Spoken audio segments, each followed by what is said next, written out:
Tu leci zapis. Jest poziom audio tu nagrany? Jest. Dobra. Akcja. Start w koszulce z orzełkiem na piersi. Chyba niewiele rzeczy budzi we mnie większe emocje i większe pozytywne doświadczenia od właśnie tego wydarzenia. To, co kiedyś było moim ogromnym marzeniem, teraz było celem sezonu i po raz pierwszy mogę powiedzieć, że impreza mistrzowska, do której przygotowywałem się, wypadła niemal dokładnie tak, jakbym tego sobie wymarzył i oczekiwał. Nie obyło się oczywiście bez trudności, nie obyło się bez walki, ale taki właśnie jest ten sport i to właśnie chciałem Wam przekazać. Zapraszam Was na cały materiał, w którym zobaczycie, jak od środka wygląda doświadczenie zawodnika, doświadczenie ogólnie zawodników z takiej imprezy mistrzowskiej, z Mistrzostw Świata w biegach górskich i trailowych w Canfranc z 2025 roku.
Do Haka, czyli miejsca, w którym mieszkaliśmy, przybyliśmy po ponadtygodniowym już pobycie w okolicach Canfranc. Wcześniej z chłopakami oczywiście pojechaliśmy tam zobaczyć sobie trasę, to mogliście już obserwować w poprzednim tego typu odcinku. Natomiast prawdziwa zabawa, można powiedzieć, prawdziwa jazda zaczęła się od tego właśnie wtorku przed naszym startem. Zakwaterowaliśmy się w hotelu i przyszedł czas na te ostatnie szlify. Tutaj muszę powiedzieć, że chyba nie mógłbym sobie wymarzyć lepszego tygodnia przedstartowego. Moje treningi pobudzające, te ostatnie szlify, które wykonywaliśmy, wypadły wprost perfekcyjnie. Moje samopoczucie przypominało to, które miałem przed Zukiem, w którym uzyskałem największy punktowo swój wynik w tym roku. Czyli czułem się bardzo mocny na podbiegach, czułem się bardzo stabilny na zbiegach, czułem idealny, taki fajny, mocny rytm właśnie w tych jednostkach zadaniowych, szczególnie w tych jednostkach tlenowych, co dawało mi poczucie takiej pewności, ale też pewnego spokoju, którym właśnie zaraz przed tym startem otoczyłem się jako, można powiedzieć, taką emocją, która finalnie doprowadziła mnie do tego, że po raz pierwszy, jak jeszcze później o tym powiem, nie miałem takiego poczucia, że ja już bym chciał być po tym wydarzeniu, tylko miałem takie poczucie ekscytacji i oczekiwania, że ja chcę już być w trakcie. Zbliżające się dni, które byliśmy na miejscu już właśnie w tym zakwaterowaniu wszystkich reprezentacji, dni, w których funkcjonowaliśmy już właśnie w tym takim rytmie oczekiwania, trochę przygotowywania do zawodów, zawsze są nieco ciężkie. Można powiedzieć, że niewiele już zostało do zrobienia. Normalnie skupiając się na dniach treningowych, wszystko jest wypełnione tym treningiem, wszystko jest wypełnione przygotowaniem do tego treningu, zregenerowaniem się po tym treningu, jedzeniem, spaniem. Tutaj natomiast nagle robi się bardzo dużo czasu. Co natomiast było dla mnie ważne tym razem i czego nauczyłem się na 2 moich startach poważnych w tym roku, które nie poszły tak, jakbym chciał, to ja akurat nie mogę odpuszczać do końca takiej pracy jakiejś kreatywnej, czy w ogóle pracy zaraz przed startem, Bo to jest tak jak trochę ze zrobieniem zbyt mocnego taperingu i zejściem z bardzo dużej objętości treningowej. Nie zawsze to pomaga, a może szkodzić i u mnie dokładnie tak właśnie jest. Dlatego dni przed startem wypełniłem sobie częścią takiej pracy właśnie kreatywnej. Pracowałem trochę nad swoimi mediami społecznościowymi, pracowałem trochę nad mediami społecznościowymi moich firm, nad strategią moich firm, nad załatwianiem różnych spraw, takich bardziej nazwałbym to papierowych, administracyjnych, strategicznych, czyli wszystkiego tego, na co często w domu nie mam przestrzeni, a tutaj mogłem, ze względu na to, że byłem jakby sam z moim laptopem i oczywiście z całą reprezentacją, ale ogarniałem ten czas sobie sam, mogłem na to poświęcić czas. I wiecie co? Dało mi to mega, mega duży spokój. Takie odczucie, że nie myślę cały czas o tym starcie, bo akurat tutaj myśli o tym starcie cały czas przyprawiały mnie o szybsze bicie serca. Tak jak wcześniej wspomniałem, odczuwałem taki bardzo duży skok tej adrenaliny na myśl o tym, że ja będę biegł, że sprawdzę się na tej trasie. Niekoniecznie skok na myśl o tym, kiedy będę już na jej końcu. Kompletnie postanowiłem nie skupiać się na tym, co będzie na mecie tym razem, ze względu na to, że no, musicie wiedzieć, na mnie ta strategia mentalna w ogóle nie działa.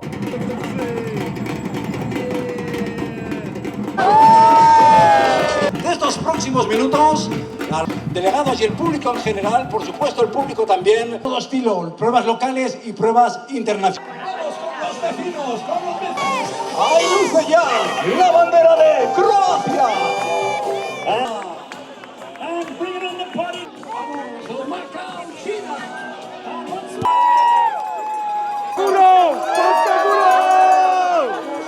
Delegados y el público en general, por supuesto el público también. Dzień przed startem to taki już newralgiczny moment, w którym niewiele, tak jak już wcześniej wspomniałem, że na tydzień przed startem już niewiele się dzieje. To dzień przed startem dzieje się już naprawdę ekstremalnie mało, a jest on jednocześnie ekstremalnie stresujący. Najpierw porankiem tego dnia wybraliśmy się na rozruch o godzinie takiej, w której będziemy startować też, czyli o godzinie 8. W planach było spokojne 30-40 minut i później 5 podbiegów takich 20-sekundowych na dosyć dużej kadencji, takie bardzo szybkie pobudzenie i leżenie tak naprawdę przez cały dzień. Chociaż tego leżenia tak naprawdę nie było zbyt dużo. Tu jest droga zaraz? Tak? Może po asfalcie już jest wyciśnęli.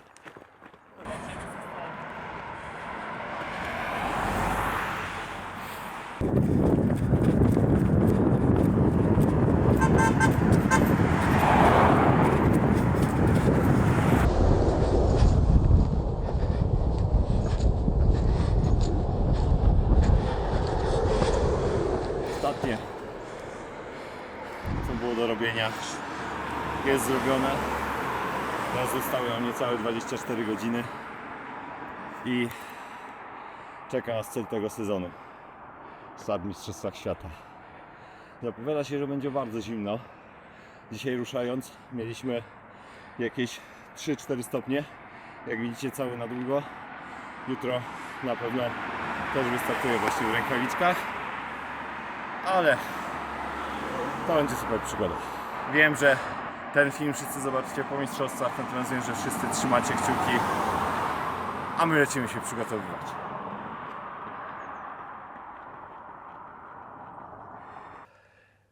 Najważniejszym momentem dnia, mogę powiedzieć, że tego przedstartowego, u mnie akurat jest upewnienie się, że mam przygotowane wszystko, czego potrzebuję, żeby w dniu startu działać jak robot.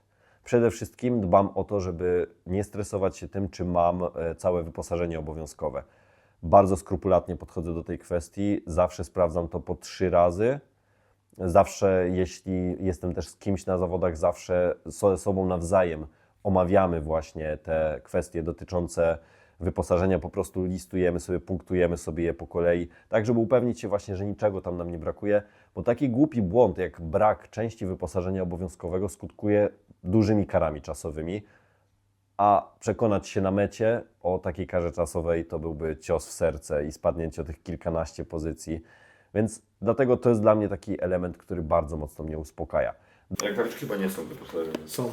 No to tak czy inaczej bierzemy. Bo dlatego Marcelowi dawałem rękawiczki, Gwizdek, gwizdek, NRC, NRC, kurtka, długie długie skarpety spodnie albo spodnie i long sleeve. Dobra. telefon. Ale w sumie może być taki termo. No tak, no wszystko może być z takich długich. Dobra, to teraz dasz mi taśmę? Drugim, jako takiej osoby bardzo zadaniowej, planującej, ale też potrzebującej dbać o to swoje żywienie, jest przygotowanie całego żywienia, które mam na ten start przygotowane. I tutaj z racji na fakt, że to był najdłuższy planowany wysiłek w moim życiu, to stawało się dodatkową taką układanką, ponieważ oprócz samego zaplanowania ilości węglowodanów, ilości płynów, trzeba było jeszcze zaplanować, jakie źródło tych węglowodanów będę przyjmował, bazując na tych swoich poprzednich doświadczeniach, czyli czy to będzie z płynu, czy to będą żele, kiedy zacznę brać żele z kofeiną, kiedy będę w ogóle brał to żywienie. Natomiast tutaj muszę też powiedzieć, że byłem bardzo o to spokojny, ponieważ podczas swoich wizualizacji z tej trasy dokładnie wizualizowałem sobie, gdzie będę brał właśnie łyki płynów, czy gdzie będę brał żele. Dzięki temu zautomatyzowałem kolejny element, który nie zaprzątał mi głowy w trakcie samego biegu. Biorę ze sobą na sam początek te dwie i te żele. Później na każdy punkt przygotowujemy im to, co będziemy dostawać. Czyli wiesz, jak będziemy... Masz podpisane? Tak. Będziemy zaraz zobaczysz, będziemy wsadzać do takich siatek specjalnych. No i dodatkowo jeszcze podpisujemy wszystko swoim numerem Okej. na takiej na taśmie. No to się trochę pośpieszyłem, bo tu nie powinienem robić do tego. No to im tylko wsypujemy. A to. Ile tu jest kalorii? Dobre pytanie. Już policzę zaraz. Dobra, no to tak. 5 godzin biegu. Planujemy sobie minimum takie 500 ml płynów na godzinę. I jeśli chodzi o kalorie, to tak. Tutaj mamy 320, 1860, 2020, 2200, 120, 2220 kilokalorii na cały bieg. No to jest dosyć sporo, nie ukrywam. 500 gramów węgli około na cały bieg, czyli 100 gramów węglowodanów na godzinę. Niekoniecznie zjem wszystko, co tutaj jest, ale lepiej mieć zapas niż go nie mieć, bo energetycznie wyczerpać się na takim biegu byłoby po prostu mega słabo. A dowodu nie potrzebujemy? A to ja biorę razem z telefonem od razu. A bo telefon też w sumie jest obowiązkowy. Tutaj podpisujemy w wymaganiach organizatora. Jest tak, że wszystkie opakowania teoretycznie powinny być podpisane. W praktyce nikt tego nie będzie sprawdzał, bo to trafi do kosza, ale szczerze powiem, lepiej być spokojnym i nie mieć później problemu z tym, że ktoś się przyczepi do Ciebie, że a Ty nie masz tego żela podpisanego i albo musisz go wyrzucić, albo dostajesz karę jakąś bezsensowną. Także no, raczej wszystko podpisujemy. Wystarczy zazwyczaj numer startowy.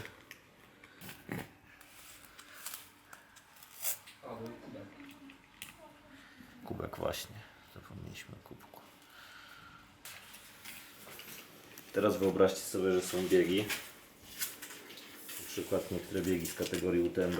Biegliśmy jeden taki w tym roku, na którym wszystko, co mieliśmy ze sobą mieć na około 4-godzinny bieg, musieliśmy mieć już ze sobą od startu do mety, ponieważ zewnętrzny support nie był dozwolony.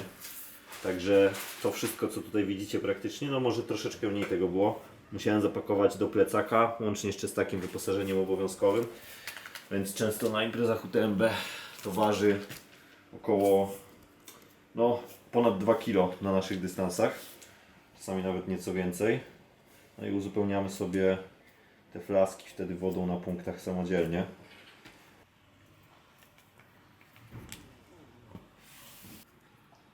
Orlen wam da jakąś kartę paliwową albo coś?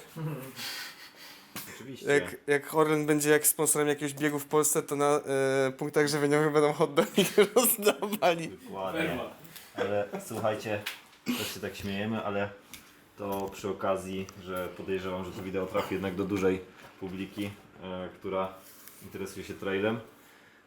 To nie jest tak, że my siedzieliśmy sobie na przykład tydzień w Canfranc dzięki temu, że zapłaciło nam za to, nie wiem, Polski Związek Lekkiej Atletyki, czy właśnie sponsor reprezentacji. My to wszystko robimy na własny koszt, z własnych pieniędzy i z własnej zajawy. Także nie bójcie się, za pieniądze podatników nie balujemy sobie za granicą.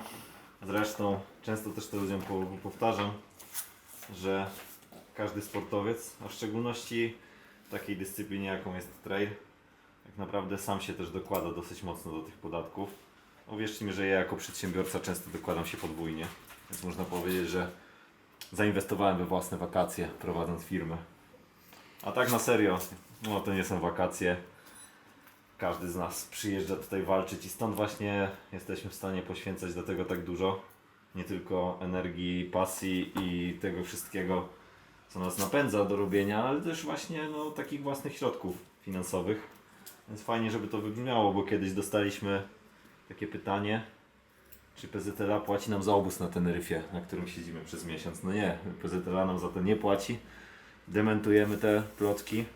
Nie jesteśmy sportem olimpijskim, więc szkolenie centralne też nie jest nam należne. Dlatego też ogarniamy sobie to wszystko właśnie sami. Ale jest to tego warte. Tak, no tutaj musimy też oddać. Fajne było to, że mieliśmy możliwość opłacenia lotów na przykład dzięki Polskiemu Związkowi Lekkiej Atletyki. Natomiast no tak jak mówię, całą resztę ogarnialiśmy sobie sami.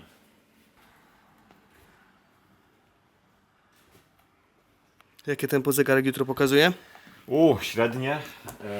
Ulicznicy będą się z nas śmiali. Jak średnie tempo będzie około 6,40, to byłoby zajebiście. Na całej długości? Tak, średnie z całości trasy. 6,40? 6,40 na kilometr, no. Okej. To byłoby naprawdę zajebiście i ten wynik byłby super. To byłby wynik poniżej 5 godzin, a na tej trasie spodziewamy się, że no, trzeba będzie tak biegać. Obstawiam 4,50 do 5 godzin. Były już kiedyś organizowane zawody na podobnej trasie i gościu wygrał w 5 godzin 12 minut. Tak, dokładnie. A naprawdę ten zawodnik jest jednym z czołowych na świecie, Thibaut Baranian. Więc myślę, że ten wynik mówi sam za siebie. No i patrzcie, pakujemy to do takiego woreczka strunowego. Ten oto woreczek strunowy, da się Marcin go podpisać, czy trzeba coś lepić? Oni sami podpisują, bo chcą własnym pismem. Tutaj możemy zobaczyć, czym, jak nie filmowcy, tylko jak biegacze się odstresowują. No, oglądam Czyli- Krzysztofa Gonciarza. Odwracają się od stresu i przechodzą na inne dramy. Dokładnie, tak. Z kim tam słuchasz dramy? nawet Z teraz- Kasią? Chyba tak, bardzo możliwe. Nawet szczerze powiem, że ogólnie nie interesowałem się całą tą twórczością, ale cenię Krzysztofa Gonciarza za twórczość internetową i lubię oglądać też często youtuberów, którzy są spoza mojej bańki dla jakiegoś rodzaju inspiracji po prostu tego, jak można w najbardziej profesjonalny sposób robić tego YouTube'a, bo wiecie, to się tak można powiedzieć, że bawię i z pomocą ludzi o wiele bardziej doświadczonych ode mnie, takie właśnie ambitniejsze produkcje. No cieszę się, że znajdują się na moim kanale, ale fajnie jest też obserwować ludzi, którzy gdzieś tam u początków polskiego internetu stali. No i teraz moment bardzo istotny, oficjalnie już przyczepiamy. Mamy jeszcze oprócz samego numerku, mamy jeszcze taga na plecak, żeby nie było takiej sytuacji, że ktoś gdzieś sobie wymienia nagle cały sprzęt albo bierze cały sprzęt obowiązkowy na którymś z punktów, to będziemy przytwierdzać później do plecaka. Przez tyle lat nie ma jakiegoś innego rozwiązania poza agrafką? Wiecie co, to jest najbardziej chyba pewne rozwiązanie, bo wbrew pozorom, ale były kiedyś pomysły z naklejanymi numerkami albo z takimi pinami magnetycznymi, tylko że no to się dosyć nie sprawdzało, bo pierwsza sprawa, że odlatywały te piny magnetyczne, no a druga rzecz, że jakby przyklejenie tego, no to też nie gwarantuje, że to się utrzyma, szczególnie, że my się pocimy. Ta koszulka generalnie będzie cała mokra pod koniec, a nawet już nie pod koniec. Można powiedzieć, że pewnie już na pierwszym gdzieś tam podbiegu będziemy mieli po prostu już zalane wszystko potem. No ale dlatego nawet jak zauważycie kolarzy na World Tourze, to oni tak przed każdym etapem przypinają sobie właśnie do pleców numerek. Więc to jest chyba uniwersalna rzecz dla świata sportu i pomimo tego, że technologia idzie cały czas do przodu, to pewne rzeczy zostają i na pewno pozostaną niezmienne. Przeglądając, no to tak, to będziemy mieć na drugi punkt odżywczy na 28 km, to mamy na 16 km, Tu później będę pakował kamizelkę wyposażeniem obowiązkowym, czyli kurtka, long sleeve, kombinacja w moim akurat przypadku, czyli leginsy plus długie skarpetki, tak żeby według regulaminu było coś, co zakrywa całość. Koszulka oczywiście, folia NRC, gwizdek, który sobie zaraz też tutaj przyczepię, kubek, który mam gdzieś tutaj, o tam jest kubek i kubeczek też w wyposażeniu Do czego? musi być. No to jest jakbyś chciał sobie na przykład szybko wodę nalać na punkcie, nie? Aha, okej. I on jest też wyposażeniem obowiązkowym, to nie może być flask z żadnym zaczepem, tylko ewentualnie bierzesz szybko, wylewasz. Też bardzo fajne rozwiązanie, ponieważ ogranicza śmiecenie w górach. A z kubkami na przykład, to wiecie jak... On też musi być podpisany? Nie, Czy on nie, po prostu to jest, może... to jest moje, to będzie przy mnie. Te rzeczy podpisujemy tylko tak gwoli ścisłości, nie? Czyli to na pierwszy, to na drugi punkt. Kartę masz? To ja nie biorę. Cześć. O, sorry. I Piętro zero. moment, w którym robi się poważnie, to jest taka odprawa przed samym biegiem. Coś, co można powiedzieć już tak osadza nas w tej myśli, że to jest już właśnie teraz, to się właśnie tutaj dzieje. Za tą odprawę odpowiadają różne osoby, które są przydzielane przez kierownika naszej ekipy, czyli Andrzeja Orłowskiego, do poszczególnych dystansów. Za nasz dystans, czyli short trail, odpowiadał właśnie trener Andrzej, który odpowiadał też właśnie za ogarnianie wszelkich takich aspektów formalnych, technicznych, kontakt z sędziami, kontakt z teamem medycznym, czyli wszystko to, co normalnie nas zawodników musiałoby stresować, a on to przejmuje na swoją głowę. I teraz idziemy dalej.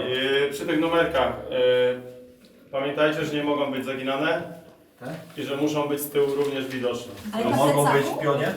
Nie mogą być. Ale to do Muszą być w poziomie, mogą być pod kamizelką, na dole A koszulki, skąd mogą Agra być na przyjdzie? kamizelce, ale muszą być widoczne. Muszą być widoczne. Zadałem sam to pytanie dodatkowo, bo nie jest to Sytuacja, jak określone. zakładamy chwilowo kurtkę i ją przykrywamy? To jest bez znaczenia. No, o to chodzi. W momencie, kiedy jest czek na pomiarze czasu, to wtedy powinniśmy pokazać numerek. Ale pamiętajcie, że transponder jest na przednim numerku. Czyli tylni nas nie obowiązuje, jeżeli ubierzemy kurtkę. Zostaje w takiej formie, jak jest, tak? Do plecaka jeszcze jeden. Chipy do plecaka, tak? Bo po kontroli plecaków, tak? Będzie wiadomo, że go nie zamieniłeś. Trener robi tutaj naprawdę świetną robotę, ściągając z nas też właśnie te stresy, którymi my się nie musimy zajmować. Omawiamy sobie też możliwe właśnie różne scenariusze, często omawiamy sobie, ja akurat personalnie z trenerem, też strategię na trasę. Natomiast tutaj byliśmy dosyć o to spokojni. Moją strategię akurat bazowałem na wyniku, który kiedyś osiągnął tutaj Thibaut Baronian, czyli jeden z lepszych francuskich biegaczy trailowych. Jak się później okazało, mogła być ona trochę niedoszacowana, natomiast on za swój wynik, bodajże 5.12 czy 5.13, otrzymał na tej trasie 911 punktów ITRA.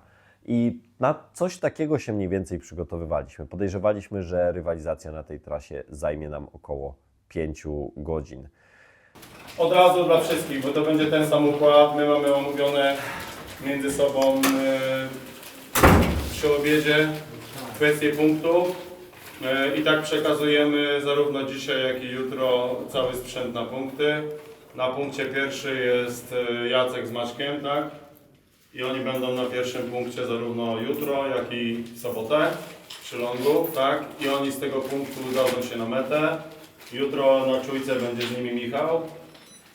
Michał będą na krótkofalówkach, także Michał będzie dawał znać na około 2 minuty przed wejściem do punktu, kto biegnie, jaka jest różnica, żeby oni sobie to wszystko przygotowali, także tu już tam chłopaki powiedzieli, na pewno na grupie napisali, o co chodzi. W momencie, kiedy wejdziecie do tego call roomu, to pamiętajcie, że już nie możecie się wycofać, nie? Tam zostajemy w call roomie, ale trzymajcie ciepło. Zalecałbym tak po dzisiejszym bieganiu nie wchodzić od razu na początku, wchodzimy kawałeczek później i musimy wejść całym zespołem, tak? I tam nie Nie ma wchodzimy toalet. pojedynczo, Czy są? wchodzimy, jeżeli 4 dziewczyny biegają jutro, to 4 idą razem, tak? Jeżeli biega 6 panów, 6 idzie razem. Ja będę stał gdzieś zawsze obok, gdyby cokolwiek się działo, tak? I o tym musimy pamiętać, żeby to było od razu. Nie wchodźmy na samym początku tej, nie wiem, 6:05 czy 7:05, dajmy sobie 15-20 minut normalnej rozgrzewki takiej, załatwienia potrzeb fizjologicznych jeszcze w większym komforcie, tak? Bo stamtąd już się nie wycofamy. Nie rzucajcie tych ciuchów, zgodnie z tym wszystkim, co jest napisane w tym PDF-ie, co wysłałem ostatnio, czy tym dzisiejszym, który tyczy shorta i longa, on jest na grupie, tak? Bo te ciuchy, nawet jak przejdziecie już to chipowanie, bo przejdziecie jeszcze takie normalnie platformy, potwierdzą wasze numerki, sprawdzą drugi raz, czy odbił się ten numerek na transporterze, czy transponder odbił się po prostu na pomiarze czasu, to będziecie w tej strefie już końcowej przed wyjściem i w tym momencie będziecie zdecydowanie mogli jak gdyby to wszystko przerzucić do nas, my będziemy we trójkę, my to spakujemy, zabierzemy do auta, przekażemy drugiemu zespołowi, oni to przywiozą na metę, my mamy wszystko już ustawione u siebie, tak? Także tym się jak gdyby nie przejmujcie, to wszystko będzie załatwione, nie?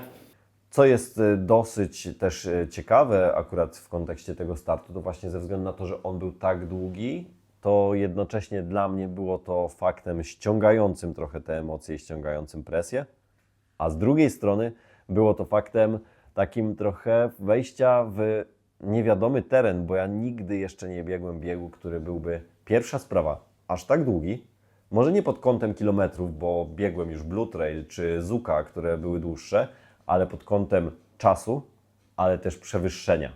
Ja generalnie pierwszy raz te 3000 metrów przewyższenia za jednym razem w treningu zrobiłem właśnie w treningu przed Mistrzostwami Świata na longu w Tatrach i muszę powiedzieć, że owszem, weszło to dobrze. Oczywiście robiłem też treningi na bardzo dużych nachyleniach, na bieżni mechanicznej, natomiast w terenie ponad te 3000 metrów zrobiłem pierwszy raz w Tatrach, ale w ogóle w mojej historii 3650 czy 3700 metrów w zależności od pomiarów to jest naprawdę spore wyzwanie. Nie bałem się tego, jak zniosę to mięśniowo. Nie bałem się tego, że przerośnie mnie to zadanie. Bardziej interesowało mnie właśnie to, jak będę czuł się w tej ostatniej godzinie wysiłku, czyli wkraczając w ten nieznany teren. Jeżeli chodzi o jutro, 3657 ostatecznie, 44,5, jeżeli chodzi o longa, 81,200, 5,413. Góra-dół. Także, bo były różne wersje w zależności od tego, która strona obsługiwała, to jest ostateczna wersja. Teraz też najważniejsza, bo rozumiem, że zamknęliśmy wyposażenie obowiązkowe. U Was tylko różni czołówka. Niczym więcej się nie różnicie, tak? I tak samo, jeżeli chodzi o spodnie czy getry, one nie muszą być waterproof, winterproof i tak dalej. Nie? Pamiętajcie o tym i pamiętajcie, dla tych, którzy byli w Innsbrucku, to wiedzą, dla reszty kurtka jest ważona. Tak? Mogą być teraz stopy kobiece? No właśnie, bo O kurczę, zadałeś mi bardzo trudne pytanie. Mogą być, Nikt tego pytania tam nie nie ma zadał. sprecyzowanego, tam ma Nie ma być, to jest jako zabezpieczenie cieplne. Czyli mógłbyś powiedzieć, że to jest Twoim zabezpieczeniem cieplnym, tak? Jeżeli chodzi o zważenie kurtki, macie ten zapis 180 minimum męska, 155 minimum damska, margines, który przyjęto 5%, aczkolwiek wiecie jak się zachowywać, nie?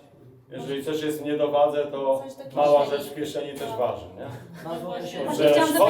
Chodzi o obiektywną wagę całości, którą dźwiga zawodnik od początku do końca, a nie o pozostałe. Pamiętajcie o kontroli możliwej na końcu, tak? Tego samego wyposażenia. Jeżeli chodzi o lamoletę, tak, w obu przypadkach maksymalna temperatura odczuwalna minus 3 stopnie.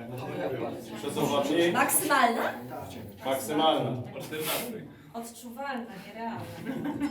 14.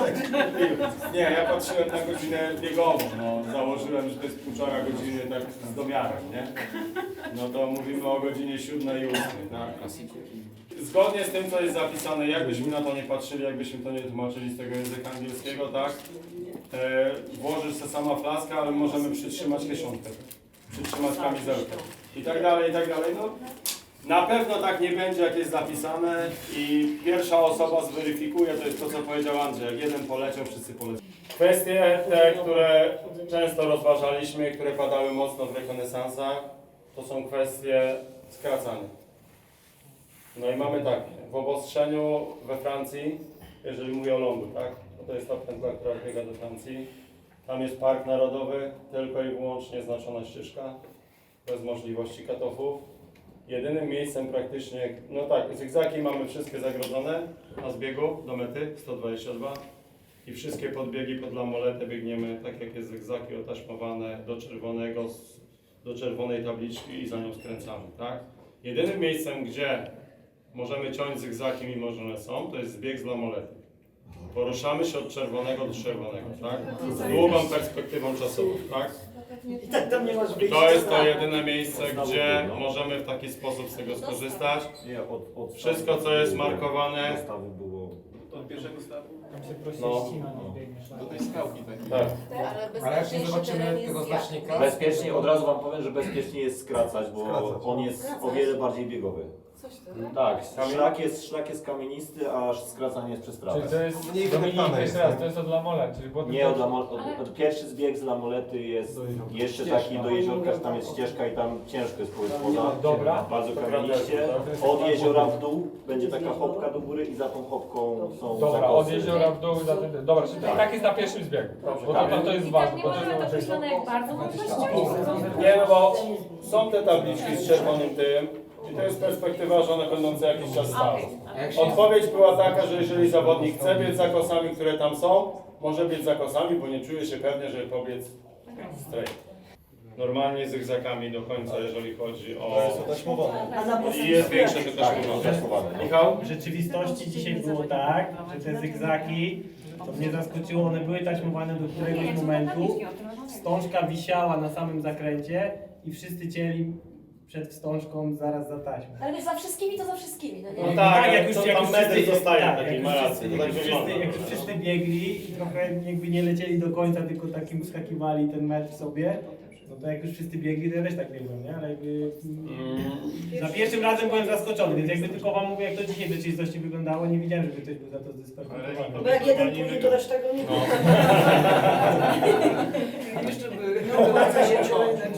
Nie żeby to dało nie wiadomo co, nie? I teraz tak, kolejna rzecz, dowody lub paszporty do Jacka.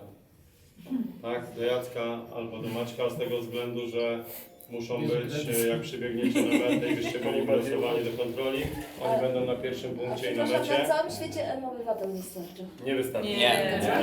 Nie Do kontroli dopingowych, M-obywatel nie działa za Polską. Wszystkie Tak, asfaltowe... tylko w Polsce. Poza Polską nie działa M-obywatel. Tylko W w ogóle Polsce. nie jest uznawany jako oficjalny dokument.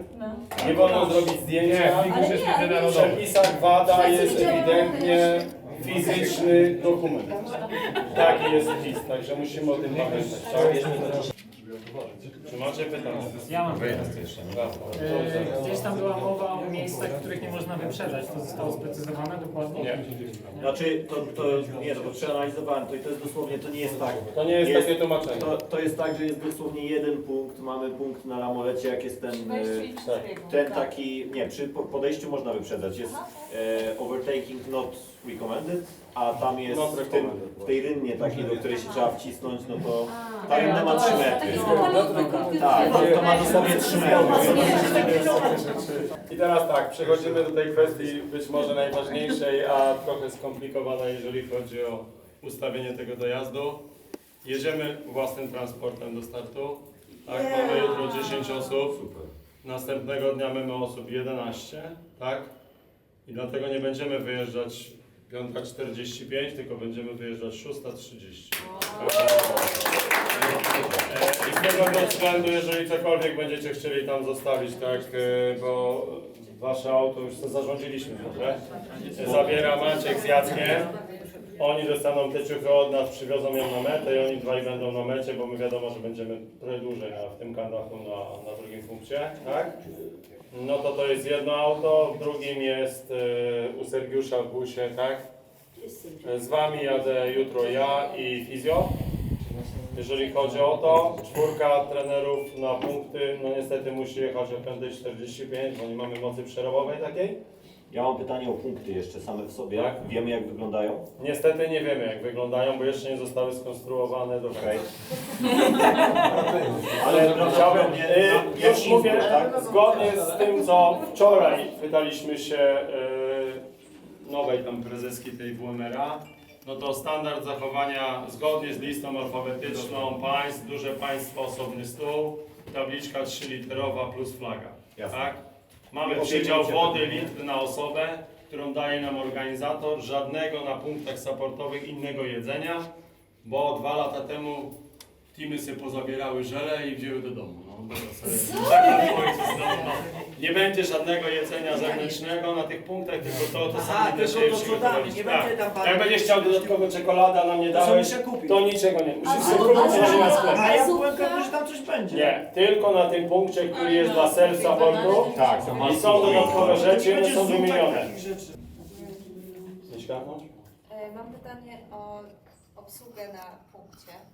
Czy mogę wyrzucić śmieci supportowe? Właśnie do tego jeszcze zmierzamy, bo myśmy już to ustalili. Mamy dla Was taką propozycję. Nie, to brzmi źle. Macie tak zrobić. Bo to brzmi to pięknie, nie? Biegając do nas do namiotu, wyciągacie to, co chcecie wyrzucić. Wszystkie żole, które mieliście, wszystkie flaski, to co Kamil perfekcyjnie nam robił na mistrzostwach, wrzucamy to na naszym boksie pod stół, my to zgarniamy do jednego woreczka, zabieramy, jeżeli tu są flaski, oczywiście oddajemy Wam potem na mecie, ale sprzątamy wszystkie śmieci. Żeby nie było tak, że przybiegacie do nas, będziemy wyciągać, szukać. Widzicie namiot, wiecie, że biegacie, Sami wyrzucamy wyciągnijcie, wszystko. przytrzymacie, dobiegacie do nas, możecie nam to dać. A możemy Możesz wziąć mi to od dać. razu stolik? Tak, pod stolik, u nas w naszej strefie albo do nas, tak? Tak. Aha, no ważna rzecz. Pamiętajcie, gdybyśmy zdobyli medal, czego wszystkim życzę, sobie również, to zawodnik, który nie ukończył zgodnie z przepisami World Athletics, nie otrzymuje medalu drużyny. Żebyśmy byli tego świadomi, nie O, żadnego to właśnie zgrzytu. pytanie odnośnie klasyfikacji drużynowej, bo dzisiaj Bardzo dobrze. zawalili informacją, że my też na szorcie mamy sumę czasów, a nie sumę Tak, miejsc. to się zmieniło. I to jest Tak, prawda. to się zgadza, to jest prawdą.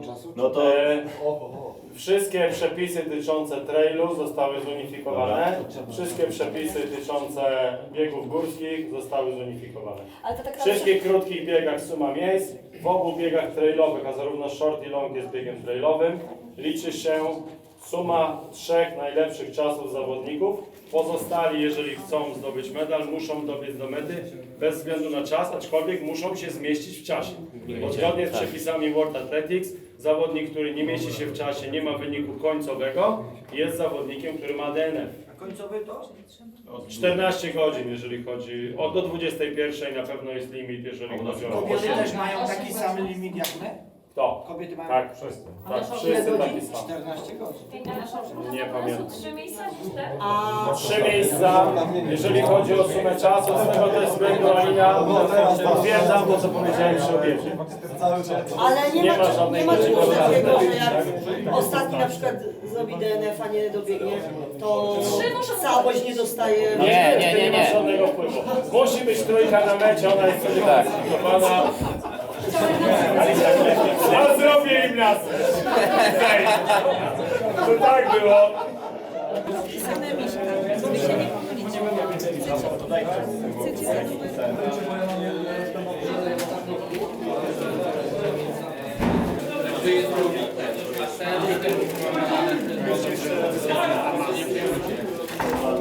Musisz mieć na wypadek kontroli dopingowej.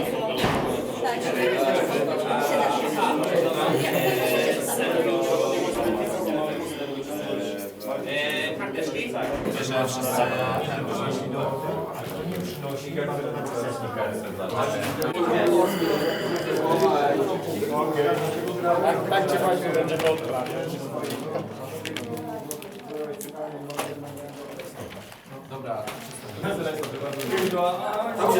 Jak potrzebujecie żelka teraz, że zastępować, powinienem wejść wam podać. Dzięki panowie, wszystko jest.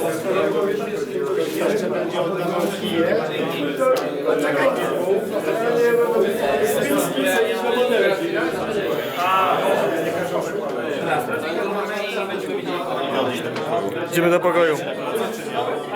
Co? Wbijacie na kolację czy nie? Nie, my musimy tak pojechać do sklepu, bo... to są już takie ostatnie chwile, w których emocje zaczynają już powoli rosnąć, a tutaj trzeba jeszcze trochę wyciszyć, ponieważ jeszcze teraz została kolacja, czyli ostatnie doładowanie węglowodanów. Kolacja już zazwyczaj bardzo lekka, ale obfita właśnie w te węgle. Druga sprawa, że wcześniej jutro wstajemy, bo pobudka około godziny 5, żeby jeszcze zjeść śniadanie, doładować się troszeczkę węglami przed tym naszym biegiem. Startujemy o 8, wyjazd o 6:30, to jest stąd, tak jak mogliście słyszeć z tej naszej odprawy przedstartowej. I dla mnie to jest zawsze taki moment, można powiedzieć, zawieszenia. W tym momencie już bardzo chciałbym być na trasie. Ten moment pomiędzy ostatnim dniem, ostatnim wieczorem, a momentem startu jest naprawdę taki mocno trzymający w napięciu. Już po tylu latach startów mam ogarnięte trochę bardziej te nerwy, natomiast start w koszulce reprezentacji waży zawsze nieco inaczej. I dla mnie, pomimo ogromu też pozytywnych emocji, tak jak wiecie z moich poprzednich zmagań z tym mentalem, o których też mówiłem, no jest to też pewien rodzaj takiego obciążenia. Mam to mocno przepracowane, jutro zamierzam na starcie pokazać maksymalną swoją moc. To będzie spore wyzwanie i jednocześnie się cieszę, ale już jestem taki nabuzowany. U mnie się to odznacza tym, że mało zazwyczaj mówię. Jestem już taki dosyć mocno sfokusowany i ciężko mi myśleć o czym innym niż o starcie, natomiast jeszcze trochę się poodmurzam pewnie wieczorem jakieś treści, które odciągają całkowicie moją uwagę od tego wszystkiego. Najważniejsze, żeby wszystko było tak zautomatyzowane rano, tak jak widzicie. Wszystko tutaj jest przygotowane, tutaj dojdą jeszcze dodatkowe rzeczy, takie jak kurtka, dresy, rzeczy jeszcze do samochodu na przebranie, ale to wszystko musi być tak, że działamy jak robot, jak automat rano. Wstajemy, ubieram to wszystko, jem, wychodzę i mam po prostu wystartować. Podobnie zautomatyzowana jest trasa, w sensie na wizualizacjach, które wykonywałem. Mam ogarnięte to, gdzie chcę się pojawiać, jak szybko się chcę pojawiać na punktach, gdzie będę pił, gdzie będę jadł, gdzie zamierzam docisnąć nieco mocniej, gdzie zamierzam zachować nieco więcej sił. Także pomimo tego, że wszystko można powiedzieć już jest zrobione, nic więcej nie można zrobić, to ten moment zawieszenia to jest to, co jest chyba najcięższe przed każdymi zawodami, a szczególnie zawodami tej rangi. Ale mega się cieszę na ten jutrzejszy start. Dawno nie miałem tak pozytywnych emocji związanych ze startem kadrowym. Więc teraz koniec dzisiejszego dnia. Cisnę na kolację, cisnę wciskać jeszcze węgle i jutro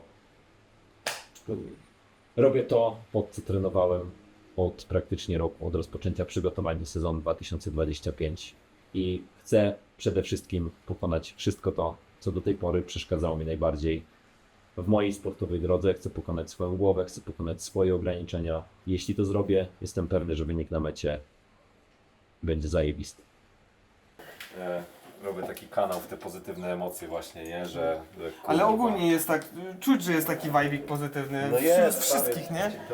Ja też mówiłem już do Fabiana, że ja się nie mogę doczekać jutra, nie? No to jest tak zajebiste właśnie, że mamy taki, wiesz, takie nastawienie właśnie, że to jest takie kurwa, że się odmurzę jeszcze dzisiaj. No, Fabian mówi, że wleciał na Książę wrzucił, no, więc... A to jego nie oglądam raczej. Trzymaj się, widzimy się na trasie, pa!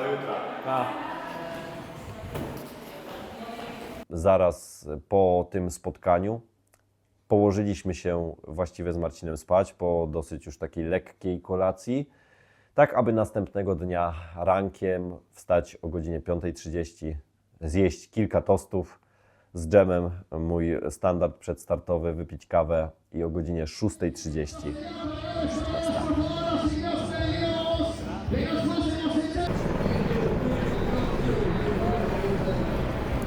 That's your turn, that's your day to win the glory here in our World Championship.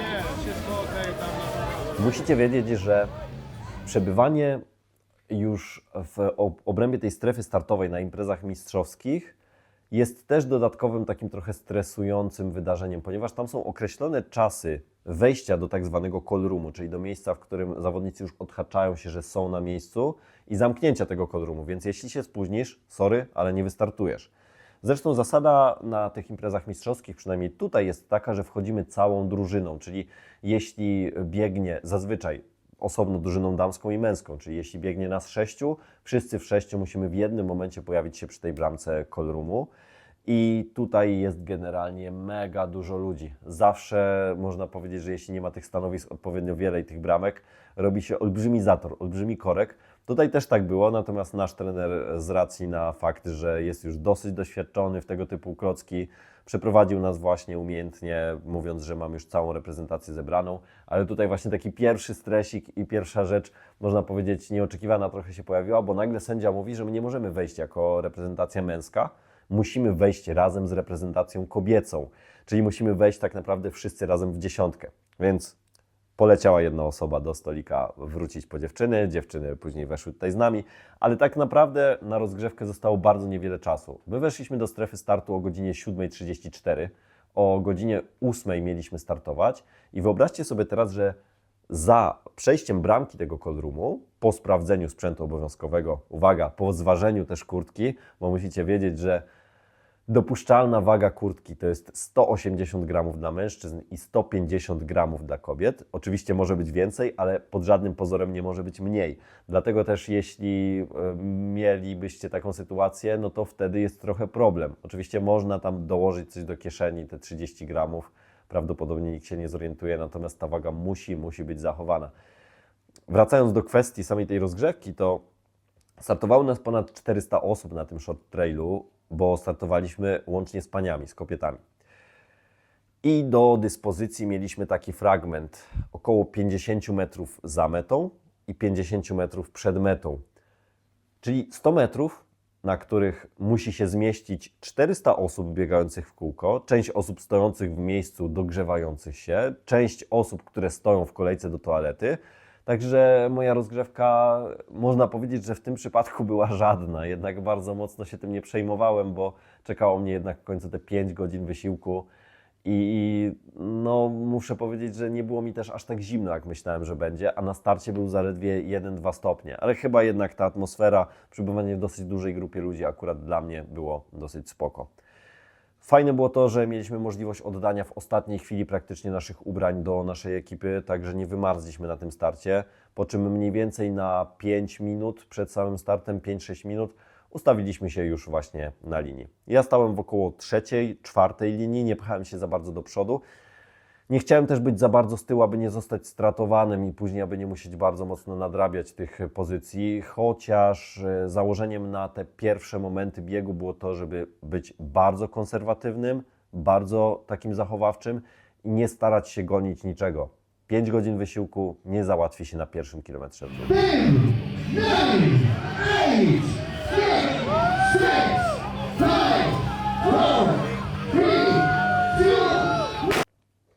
Stres coraz bardziej narastał. Ostatnie chwile, w których już naprawdę nic nie możecie zrobić, czyli ten czas przed startem, stojąc w gęstwinie ludzi na szerokości, nie wiem ile tam mogło być, 3 do 5 metrów może, którzy nie mogą się poruszyć nawet o krok, bo tak ściśle przylegają do siebie, bo w końcu wszyscy chcą być jak najbliżej startu. To jest jedno z bardziej stresujących doświadczeń, jakie można przeżyć. I tutaj było bardzo podobnie. Nie ułatwiał tutaj tego fakt, że stały też kobiety właśnie przed nami, które zazwyczaj zaczynają nieco wolniej. I zawsze jest to takie zastanawiające, że bardzo mocno można powpadać na siebie na tym starcie. No nie jest to do końca bezpieczne. Natomiast no, ja stałem w tym wypadku za Judith Wider, chyba obok mnie stała jeszcze Sara Alonso. Wiedziałem, że to są dosyć szybkie zawodniczki, że nie będę gdzieś tam musiał ich omijać na samym starcie. I tak też się stało. Zaraz po godzinie 8 wystrzał startera i ruszamy na tą trasę.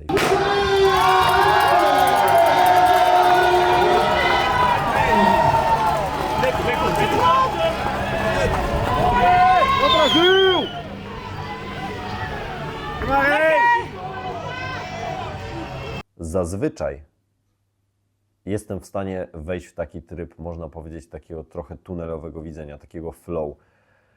Polega to na tym, że nagle w momencie startu, mega ciekawa w ogóle reakcja, odcina się totalnie cały stres. Nie czuć w ogóle już tego napięcia, które czuliśmy wcześniej i nagle jest ten fokus na zadaniu, fokus w moim przypadku akurat na sobie. Miałem taką wizualizację zaleconą przez psycholog, aby zmniejszyć trochę ciężar, wagę tej koszulki, tą presję, która jest związana właśnie ze startem w barwach narodowych, że miałem wyobrażać sobie siebie stojącego właśnie na tej linii startu i moment, w którym startuję, jest powiązany z momentem, w którym moja koszulka zmienia się na moją koszulkę treningową. Po prostu na czarne leginsy i czarny podkoszulek. To bardzo mocno pomogło mi właśnie w tym, że odcinałem totalnie myślenie o innych zawodnikach i skupiałem się tylko na sobie. Ruszamy. Tempo jest generalnie bardzo szybkie. Jak na 5-godzinny wyścig, to naprawdę ta czołówka, która była z przodu, samego przodu, zaczęła chyba pierwszy kilometr w 3:10, 3:13 może. Owszem, to było w dół. Biegliśmy szeroką drogą asfaltową, natomiast to i tak jest mega szybko, patrząc na to, że to jest wysiłek 5-godzinny, tak jak mówię. Ja zacząłem pierwszy kilometr w 3:20, więc i tak było to szybko, chociaż ja bardzo mocno się hamowałem. Ja tam nikogo nie goniłem, pozwalałem, żeby ludzie mnie wyprzedzali. I dla mnie najważniejszym było to, aby na tym pierwszym podbiegu w ogóle nie przepalić niczego, aby nie mieć tego wrażenia, że ja poruszam się czyimś tempem, według czyichś założeń, walcząc już na tym etapie o przetrwanie, tylko że poruszam się według swojego planu podzielenia trasy na etapy. Pierwszy etap od startu do La Molety, do najwyższego punktu na trasie, jednocześnie najgorszy podbieg na 2560 metrów bodajże, czyli zyskujemy ponad 1300 metrów na tych pierwszych 7 kilometrach trasy. Miał być przeze mnie realizowany w takim odczuciu bardzo tlenowego podbiegania. Oczywiście tętno nie wskazywałoby tutaj na to, że byłem w strefie tlenowej, ponieważ wiadomo, podbiły je emocje, podbił je stres. Natomiast chodziło tutaj bezpośrednio o moje odczucia, kontrolę oddechu, odczucie mięśniowe, odczucie napierania. I im dalej razem z tym podbiegiem, tym bardziej czułem, że to jest rzeczywiście ten dzień, że moja strategia tego zachowawczego początku też się opłaciła, bo mimo tego, że zacząłem w naprawdę chyba dosyć dalekiej części stawki, nie wiem, na 50, chyba 60 miejscu przy wbiegu na taki single track, na którym zaczęliśmy podbiegać, to stopniowo cały czas przesuwałem się do góry. I tutaj nastąpił jeden taki moment, o którym ja dowiedziałem się dopiero później, bo totalnie go zignorowałem. Natomiast na pewno słyszeliście, że na mistrzostwach doszło do ataku pszczół, czy os. No do końca nie wiemy, co to było. W każdym razie ja w pewnym momencie poczułem takie charakterystyczne odczucie pieczenia w obrębie kostki, ale stwierdziłem, że może wbiegłem w pokrzywę, może nabiłem się na jakiś oset i pobiegłem po prostu dalej. Jak się później okazało, tam po prostu był jakiś rój, który niektórych porządlił tak mocno, jak na przykład Dominika Milewskiego z naszej reprezentacji, że miał po prostu reakcję anafilaktyczną i w nocy trafił do szpitala. Musieli go przewieźć na oddział, bo generalnie chłopak właśnie stracił możliwość oddychania. I takich osób jak on było co najmniej kilkadziesiąt. Dość wspomnieć, że Judith Wyder właśnie musiała zejść z trasy pogryziona i już właśnie z tą reakcją w trakcie samego wyścigu, czyli jedna z faworytek do Mistrzostw Świata. To jest generalnie coś, czego nikt by się z nas nie spodziewał. Mnie na szczęście nie dotknęło to w dużym stopniu i po prostu biegłem dalej, przesuwając się coraz bardziej do góry. I w momencie dostania się na ten najbardziej eksponowany fragment doznałem trochę właśnie tego takiego znowu odczucia flow. Doznałem tego odczucia, że generalnie poruszam się w swoim bardzo dobrym rytmie, łapię zawodników przed sobą. Doszedłem m.in. Lorenzo Beltramiego, z którym już w tym sezonie wygrałem, który jest świetnym zawodnikiem, a szczególnie jest świetnym zawodnikiem, jeśli chodzi o techniczny teren. Jak sobie pomyślałem, że naprawdę, jeśli teraz czuję się tak dobrze, to jest to dobra oznaka. Natomiast skupiałem się cały czas na rytmie, skupiałem się na tętnie, skupiałem się na tym, żeby tam, gdzie tylko mogę, oszczędzać swoje siły i oszczędzać energię. Na samym końcowym już odcinku podejścia pod La Moletę odczułem, że, co akurat tu mnie trochę zaskoczyło, trochę bolały mnie plecy, ale to głównie dlatego, że szedłem cały czas taki bardzo mocno pochylony właśnie w tym power hikingu, czego aż tak często nie robię, natomiast tutaj to było bardzo potrzebne i konieczne wręcz. Na szczycie La Molety miałem założony pierwotnie czas między 1:05 a 1:10 i klikając lap, zamykając sobie ten etap mentalnie w głowie i też właśnie fizycznie na zegarku, patrzę i widzę godzina 5 chyba 40 i sobie tak myślę, o kurwa.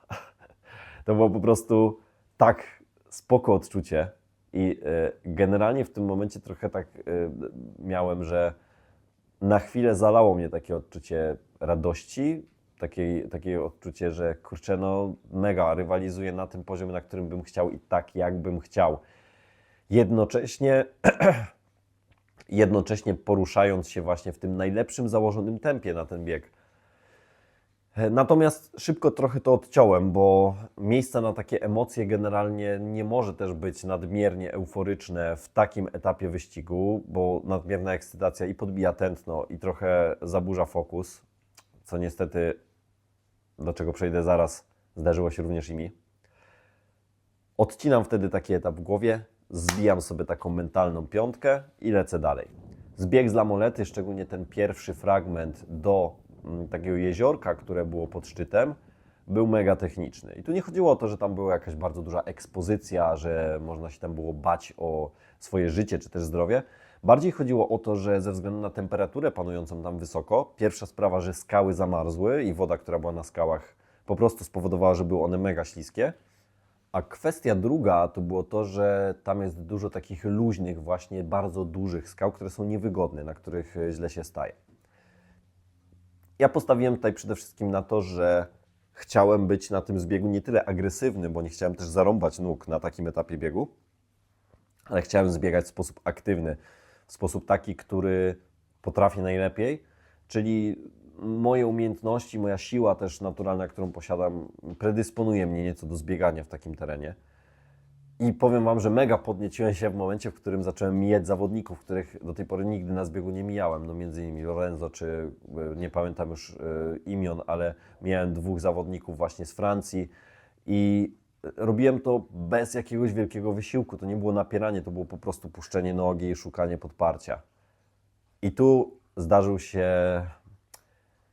ten jedyny moment biegu, którego żałuję i który uważam totalnie za swoją winę, ponieważ w momencie, w którym wyprzedzałem kolejnego zawodnika, tak mocno skupiłem się na tym, gdzie jest kolejny, podniosłem głowę na 30 mniej więcej procentowym stoku, zobaczyłem, że mam przed sobą około 50 metrów kolejną osobę i stwierdziłem, myśląc właśnie już trochę witając się z gąską, że ja teraz Cię złapię. I dokładnie w tym momencie, w którym to pomyślałem, czuję, że lecę do przodu, a w głowie tylko jedna myśl, byle tylko nie obojczyk. Co się stało? Zaczepiłem generalnie grzbietem stopy o kamień, który był na tyle ciężki, na tyle duży, że on się akurat nie przesunął i nie poleciał do przodu, tylko to ja poleciałem do przodu.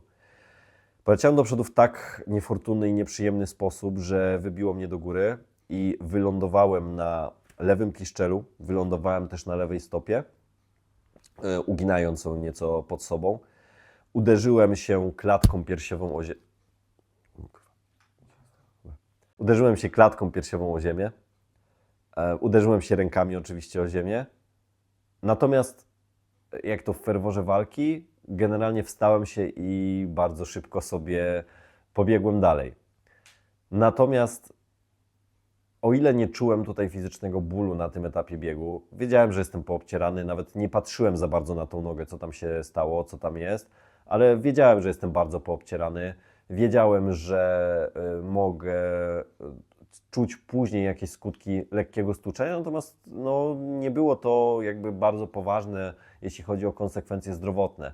Ten upadek jednak, biorąc pod uwagę wszystkie moje upadki, które miałem do tej pory na zawodach, był chyba drugim takim, drugim w hierarchii, który dla mnie jest chyba takim najbardziej, może nie użyję słowa przerażający, ale jednak wywołującym bardzo duże takie emocje wycofania i strachu. Lot do przodu na 30% stoku na kamienie, no generalnie nie należy do niczego przyjemnego. I ten moment zaważył na wszystkich zbiegach na mojej trasie niestety tego dnia, bo o ile starałem się bardzo szybko wyrzucić to z głowy, to jednak została ta zachowawczość, zostało to już takie przytrzymywanie nogi, zostało to hamowanie na tym zbiegu, zamiast takiego płynnego przeskakiwania, szukania źródła podparcia, to bardziej byłem taki wycofany do tyłu. Można to też później zaobserwować, że byłem taki wycofany biodrami do tyłu, cały czas lekko się pochylam, chciałem zahamować, a to generalnie nie działa dobrze. Pierwsza sprawa, że czwórki bardziej się męczą. Druga sprawa, że bardzo mocno też zwiększamy wydatek energetyczny, dlatego dalszy zbieg nie był dla mnie w ogóle przyjemnością, wręcz no, czekałem aż on się skończy i byłem też trochę w takim, szczerze powiem, letargu zawieszony, że chyba doznawałem jakiegoś szoku po tym upadku, ale kilkukrotnie jeszcze zjechałem dupą po trawie, która również była tak oszroniona, że dla mnie była aż za śliska. Miałem troszeczkę zbyt mały bieżnik, ale nie dobierałem go pod kątem takich wydarzeń i pod kątem takiego ułożenia trasy. W sensie chodziło mi tutaj o tą trawę, tylko bardziej pod kątem komfortu tego, w czym biegam.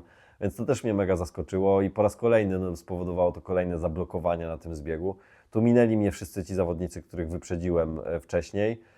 I miałem taki moment, taki wake-up call w momencie, w którym właśnie biegnąc na tym takim szoku, przywaliłem jeszcze barkiem o głaz, który był z boku. I wtedy miałem takie po prostu, że Dominik, kurwa, co ty robisz? No, ocknij się, że to są Mistrzostwa Świata, obudź się. I to zadziałało. W sensie to był taki moment, w którym zebrałem się nieco bardziej do kupy i robiłem dalej swoje. Ten zbieg dłużył mi się jednak niemiłosiernie. Ten drugi etap właściwie biegu, czyli zbieg od La Molety do pierwszego punktu odżywczego, do drugiego podbiegu na Laraka. On kończył się właśnie wizytą w punkcie odżywczym i ja dobiegając do tego punktu odżywczego miałem trochę nadal takiego szoku, że to coś, czego nigdy nie robię, czyli generalnie zatrzymałem się w miejscu na chwilę dosłownie, bo to też były sekundy, to nie był długi czas, ale zatrzymałem się na momencik w tym punkcie odżywczym. Mówię chłopakom, że słuchajcie, tak się wypierdoliłem, nie, że kiepsko mi się zbiega. No i pewnie ciągnąłbym ten dialog dalej, ale tutaj generalnie mega rola supportu. Na tym punkcie byli Maciek Dobrowski i Jacek Tyczyński. I Maciek od razu, doświadczony supporter, wypycha mnie z punktu, daje mi flaski do ręki i mówi: wypierdalaj stąd, wsadzisz sobie to w trakcie biegu. To też podziałało jak taki troszeczkę budzik na mnie. I do następnego etapu biegu przystępowałem w momencie, w którym dosłownie skręcałem w prawo na podbieg na Laraka. I tutaj klikam lap i trochę byłem zaskoczony, szczerze mówiąc, bo na ten etap zakładałem czas od 49 do 57 minut. Przybiegłem tutaj w trasie 53:30. Spodziewałem się, że generalnie ten etap zajmie mi o wiele więcej. I no, nie powiem, trochę mnie to podbudowało, że nie jest aż tak źle, jak myślałem, że będzie. I ten moment takiego właśnie fajnego strzału, trochę motywacji wprawił mnie w takie coś, że przybiłem sobie tą malutką tutaj mentalną piątkę, no bo jednak nie byłem zadowolony z tego, że się wypieprzyłem. Natomiast biegłem na ten kolejny etap, na podbieg na Laraka, czyli 6 km, 900 metrów przewyższenia. No generalnie bardzo długi, taki jednostajny na szczęście podbieg. Tutaj w okolicy mniej więcej chyba 15 minuty tego podbiegu zaliczam pierwszy poważny kryzys. Taki kryzys bardziej związany z odczuciem tego, że już chwilę jestem na tej trasie, bo to już było powyżej 2 godzin wysiłku. Zostają mi jeszcze praktycznie 3 godziny. Kryzys związany z tym, że no niekoniecznie może źle to zabrzmi, ale że tutaj pomyślałem sobie przez chwilę, że kurde, no znowu zawalam swój potencjał, który mam poprzez taki głupi błąd, który mam. Od tego się jednak dosyć szybko odciąłem i tutaj bardzo pomogło mi to, że w tym momencie doszedł mnie Rafał, z którym podbiegłem już później znacznie większą tą część podbiegu na Laraka. Na końcu tego podbiegu lekko odrywając się od niego, natomiast to był dla mnie taki kop motywacyjny, że trenujemy razem. Tyle biegów razem przebiegliśmy już, tyle tych ciężkich, powiedzmy, prac na treningu wykonaliśmy, że przecież, kurczę, czym to się różni? Ciśniemy po prostu, jedziemy z tym. Na szczycie wypracowałem sobie trochę przewagi na takim ostrym podbiegu, na końcówce tego podbiegu i zacząłem zbieg. Natomiast tutaj po raz kolejny, no kliknąłem tego lapa u góry i patrzę, no okej, jesteśmy w założeniach czasowych, natomiast one nie były już tak optymistyczne jak na tym pierwszym podbiegu. Były one mniej więcej chyba o 3 minuty gorsze niż zakładałem najlepszy swój właśnie czas przelotowy, czyli około 47 minut na tym etapie. I zacząłem zbieg z Laraka. Ten zbieg z Laraka dosyć prosty, widzieliście go też na filmie, na którym omawiałem trasę. Właściwie to jest zbieg stokiem narciarskim. Z tym, że po raz kolejny było tak, że ten stok narciarski był oszroniony, trawa po prostu była śliska. Ja owszem, początkowy fragment, w którym zacząłem sobie zbiegać takim bardziej powiedzmy kamienistym podłożem, miałem dosyć fajny, szybki, rytmiczny. O tyle tutaj wbiegłem na trawę i znowu zaliczyłem 2 albo 3 dupozjazdy. Tutaj właśnie w tym momencie minął mnie Rafał, do którego też w złości chwilowo odkrzyknąłem, że kurwa nie jestem w stanie zbiegać. I chodziło mi tutaj nie tylko o to, że ślizgam się, chodziło mi też o to, że po prostu czuję w sobie tą blokadę. I na tym etapie biegu nie byłem za bardzo w stanie wykminić czegoś, co mentalnie miałoby mi odciąć to wrażenie, że okej, to się stało już i teraz masz robić swoje. Te techniczne zbiegi były dla mnie ogromną trudnością, dlatego no, nie byłem pocieszony za bardzo tym faktem. Rafał odbiegł mi na około 100-150 metrów. Na szczęście zaraz po tym fragmencie, który dosyć był szybki, bo tutaj bodajże chyba 8 albo 10 minut zajął zbieg tym stokiem, następował krótki taki odcinek przelotówki asfaltowej, która również była nieco w dół. Tutaj złapałem jednego zawodnika i zacząłem się zbliżać na tym fragmencie do Rafała. Ten trzeci etap biegu można powiedzieć, że był chyba najprostszy ze wszystkich właśnie, bo etap od Laraka do Kandanczu, czyli tam, gdzie była druga stacja odżywcza, to było bodajże około 7 km i zajmował on nieco ponad pół godziny, także i mentalnie, i czasowo, i wysiłkowo. Teoretycznie był to etap najprostszy, natomiast nie można było tam stracić takiego fokusu, o co też bardzo mocno dbałem. Wybiegliśmy z drogi asfaltowej na taką przełączkę, wbiegliśmy na chwilkę do Francji, dosłownie na zagranicę byliśmy jakieś 40-50 metrów. I tutaj zacząłem zauważać, że bardzo mocno zacząłem się na krótkim dystansie zbliżać do Rafała. Myślałem w tym momencie, że ma po prostu kryzys i w momencie, w którym mijałem go na krótkim takim ząbku przed stacją w Kandanczu, krzyknąłem do niego tylko, że stary, dawaj, nie poddawaj się, ciśniemy, jedziemy z tym i pobiegłem dalej generalnie swoje.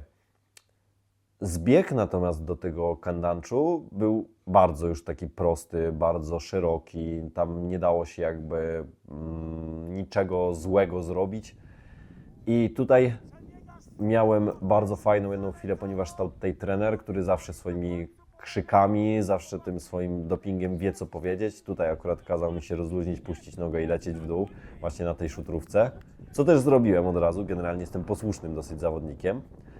Natomiast przed samą stacją odżywczą zobaczyłem widok, który zapadł mi jakoś bardzo mocno w pamięć i jak z tej trasy nie pamiętam w ogóle, z samej rywalizacji nie pamiętam widoków, z samej tej trasy nie pamiętam praktycznie w ogóle niczego, co było związane z tym, gdzie biegłem, z podłożem, to ten jeden moment wzbudził jakoś we mnie bardzo silne emocje, nawet już w trakcie biegu, co normalnie mi się nie zdarza. Dobiegam do stacji odżywczej, wbiegaliśmy tutaj w lewo do takiego schroniska, restauracji i tam były poustawione stoły, natomiast przed tym oczywiście stał taki szpaler kibiców. Dobiegam do tego momentu, patrzę w prawo, bo wiedziałem, że jest tam jakiś zawodnik, no i widzę mistrza Europy, Toma Cardę, który ubiegłoroczny właśnie mistrz Europy, jeden z pretendentów w ogóle tutaj do medalu, który siedzi na kamieniu, trzymając swojego małego synka w ramionach i płacze. To był jakiś bardzo taki poruszający dla mnie moment w tym etapie biegu. Oczywiście to był dosłownie taki strzał chwilowy, emocjonalny, natomiast no nie mogę powiedzieć, wzruszyłem się generalnie i to było takie chwilowe pomyślenie, że kurde, ale ten sport jest brutalny, że nie oszczędza tak naprawdę nikogo. Niezależnie od tego, czy walczysz o pierwsze, 10., 50. czy 100. miejsce, możesz doświadczać naprawdę bardzo podobnych i bardzo dużych rozterek, bardzo dużych trudności, rozczarowań. No i to jest chyba też coś, co tak nas do tego sportu ciągnie, czyli ciągłe przełamywanie tych barier. To wszystko przeleciało przez moje myśli w przeciągu 2-3 sekund, a spowodowało też to, że znowu się tak chwilowo zdekoncentrowałem i patrzę, kurde, trzeba wyciągać flaski, trzeba dobiec do supportu, wyrzucić im to i lecieć dalej. I dobiegłem, tutaj akurat już support przebiegł bez żadnych problemów, wyrzuciłem, zabrałem co miałem zabrać ze sobą i cisnąłem dalej. Usłyszałem informację, że przed sobą bardzo blisko mam grupę zawodników, której ja akurat nie widziałem, ale dzięki temu, że ona pojawiała się gdzieś tam, powiedzmy w oddali na podbiegu, to wiedziałem, że jest to prawda. Stało tutaj dużo osób z reprezentacji i kibicujących, Daniel Żuchowski, Kamil Leśniak, Bartek Gorczyca, Werka Matuszczak. To było bardzo, bardzo pomocne dla mnie w tym etapie, bo wiedziałem, że zbliżam się do tego 4., najtrudniejszego na całej trasie etapu najdłuższego też czasowo, czyli 17, no niecałego, to powiedzmy chyba tam było 9 km odcinka, który miał być pokonany w założeniach w około godziny 12 minut, więc niech to Wam uzmysłowi, jak on był trudny. Kliknąłem znowu lap i tutaj zaskoczenie, bo pomimo znowu wywrotek, pomimo zachowawczości na zbiegu, pomimo tego odczucia takiego rozbicia trochę, osiągnąłem generalnie najniższy założony czas na tym etapie. Tu zrobię taką dygresję, bo analizując właśnie już z perspektywy czasu, na chłodno, na spokojnie, widzę, jak dużo straciłem na zbiegach, na tym wysiłku, na tym biegu. I to jest jedna rzecz, która trochę mnie kłuje w całym tym wyniku z Mistrzostw Świata, że moje przygotowanie było topowe, a jednym głupim błędem tak naprawdę i momentem zawahania, momentem nieuwagi, trochę zniwelowałem i obniżyłem swoje możliwości ciała. Natomiast no, oczywiście nie myślałem o tym już teraz w tym momencie. Zaczynał się ten najtrudniejszy etap. Zacząłem rytmicznie sobie cały czas podbiegać i łapałem kolejnych zawodników. Cały czas się przesuwałem tutaj do przodu. I tutaj należy wspomnieć o 2 osobach, które tak naprawdę dają mi największego kopa też w trakcie takich wysiłków. I tylko od tych 2 osób tak naprawdę mam włączone powiadomienia na zegarku, jeśli przychodzi mi wiadomość. I była to Kamila i trener. I Kamila miała jakieś takie idealne wyczucie na tym biegu, że wiadomości od niej przychodziły dokładnie w momencie, w którym tego potrzebowałem, czyli w momencie, w którym potrzebowałem jakiejś dodatkowej motywacji, to przychodziła wiadomość i to był kolejny kop taki do tego, że kurczę, dawaj, że nawet jeśli jest ciężko, to utrzymuj tą intensywność, utrzymuj ten rytm. I to samo pisał właśnie też trener i to było tak budujące, że na tym pierwszym podbiegu, który był zaraz za Candanciu, tym takim trudnym, technicznym fragmencie, znowu zyskałem chyba 2 albo 3 pozycje nawet i stopniowo znowu przesuwałem się do przodu. Później natomiast następował fragment, którego już się nieco obawiałem. A dlaczego się obawiałem? W końcu na tym etapie wyścigu zacząłem odczuwać ból tej lewej nogi. I to nie tylko ból związany ze stłuczeniem, związany z jakimś zgromadzonym się tam obrzękiem. Był to ból też, który znałem już z wyleczonego w znacznej mierze wcześniej, tego urazu mięśnia piszczelowego tylnego, a jak się później też okazało, no podkręconej kostki. Nie było to na szczęście duże uszkodzenie, ale no zaczynała ona już tutaj puchnąć i przy każdym kroku, szczególnie przy wygięciu stopy do pronacji, odczuwałem już coraz większe kłucie, co powodowało też, że straciłem taką pewność w podparciu w tym kroku. Więc wykonywałem sobie takie stopniowe, powiedzmy, przeskoki bardziej na tą prawą nogę. To nie było nic przyjemnego i w tym momencie zaczęły mnie też łapać skurcze w obrębie, co ciekawe, właśnie mięśni krawieckich. To jeszcze mi się nigdy nie zdarzyło, natomiast pewnie było to związane z jakimś dziwnym rodzajem przyruchu, który tutaj tworzyłem. Po drodze minąłem tutaj jeszcze 2 zawodników na tym zbiegu, co też było dziwne dla mnie, że jestem w ogóle to w stanie zrobić, bo kurczę, wiecie, takie coś, co tak mocno nas ogranicza i odbiera pewność właśnie w tym funkcjonowaniu, w tak technicznym terenie, no jest mega utrudniające i w momencie, w którym to już zaczęło się dziać, muszę powiedzieć, że miałem właśnie taką chwilę też zwątpienia, to już było ponad 4 godziny wysiłku i myślę sobie, kurczę, został jeszcze ten zbieg ze 122 zakrętami. Czy ja dam radę? Natomiast no też szybko to odciąłem. W końcu zakończyła się ta część związana z biegiem tym trudnym, nierównym po skałach, po trawach tych pirenejskich, po polach i nastąpił ostatni podbieg. I tutaj właśnie odwołując się, tak jak wcześniej wspomniałem, do pomocy Kamili, dokładnie w momencie, w którym zaczynałem ten podbieg i tak sobie pomyślałem, Boże, ale ja już jestem zmęczony, przyszła wiadomość o treści odwagi, a później zaraz potem wiadomość od trenera, coś w stylu leć, walcz, goń do spodu, tego typu sprawy. Kurczę, no 2 wiadomości przyszły właśnie w tym momencie, w którym tego potrzebowałem i o ile tutaj na tym etapie, zbliżając się już do jego końca, podbiegając, straciłem względem moich założeń czasowych i to straciłem dosyć sporo, bo chyba względem najwolniejszego czasu nawet straciłem około 3 minuty, bo pobiegłem chyba to w godzinę 20, z tego co kojarzę, to wiedziałem już, że no, wykonałem dobrą walkę, bo naprawdę na tym najtrudniejszym etapie mocno się przyłożyłem. To nie było tak, że odpuszczałem.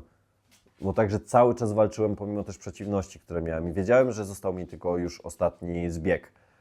Trochę obawiałem się na szczycie tego zbiegu, że może mnie ta kostka jednak trochę ograniczać, bo on był owszem dosyć prosty technicznie, natomiast ze względu na to, że było tyle zakrętów, było tyle zmian kierunków, był bardzo wymagający dla stawów skokowych i im niżej zbiegałem, tym gorzej było. Wiadomo, że to może być też związane z tym, że nałożył się na to dystans, nałożył się na to już też schodzący trochę ten stres, ta adrenalina, ale no coraz mocniej czułem właśnie, że ta kostka po prostu mnie boli przy każdym postawieniu stopy i to tak dosyć kłująco. Na szczęście nie było to tak, że ten ból trwał cały czas, tylko on pojawiał się, znikał na zasadzie takiej impulsowej, natomiast w momencie, w którym zdarzało się jakiś uskok z kamienia, to od razu musiałem kompensować to tłowiem, znowu pojawiły się te skurcze właśnie w obrębie mięśni krawieckich i tak zbiegając sobie właśnie w dół, trochę walczyłem bardziej już ze sobą, ponieważ tutaj nie miałem blisko żadnego zawodnika za sobą ani przed sobą, ale jednak cały czas też miałem w głowie to, że do klasyfikacji drużynowej